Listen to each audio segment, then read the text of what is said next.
మీరు కూడా బయటికి పోయి మొహం కడుక్కోకుండా పనుకుంటున్నారా? అయితే ఈ తప్పులు మీరు అస్సలు చేయొద్దండి. పదండి ఈ చిన్న టిష్యూ ఎక్స్పెరిమెంట్‌తో మనం ఏమవుతుందో తెలుసుకుందాం. ఈ టిష్యూ మనం చర్మం అనుకోండి.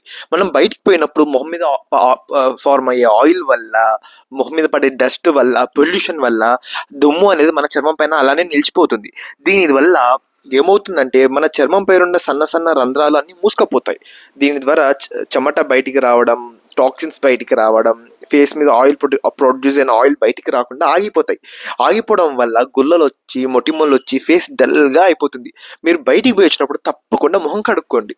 మొహం కడుక్కున్న మొహం పైన మాయిశ్చరైజర్ కూడా పూయండి. ఇది ఇంకా మంచిది. ఒకవేళ గనక మీరు అలానే మొహం మీద కడుక్కోకుండా బయటికి పోయి అలానే పండుకుంటే త్వరలో గుల్లలొచ్చి, గుల్లల వల్ల ఏర్పడిన మచ్చలొచ్చి, ఆ గుల్లలు ఇంకా పెద్దగై ఇంకా చర్మం డల్‌గా, ఓల్డ్ ఏజ్ లాగా కనపడుతుంది. కాబట్టి తప్పకుండా మొహం కడగండి. మరిన్ని ఇతర విషయాలు తెలుసుకోవడం కోసం, మరిన్ని ఎక్స్‌పెరిమెంట్‌ల కోసం, చర్మం గురించి తెలిసిన విషయాలు తెలుసుకోవడం కోసం ఇప్పుడే మా ఛానెల్‌ని లైక్ చేయండి, షేర్ చేయండి, తప్పకుండా సబ్స్క్రైబ్ చేయండి ప్లీజ్. Thank you.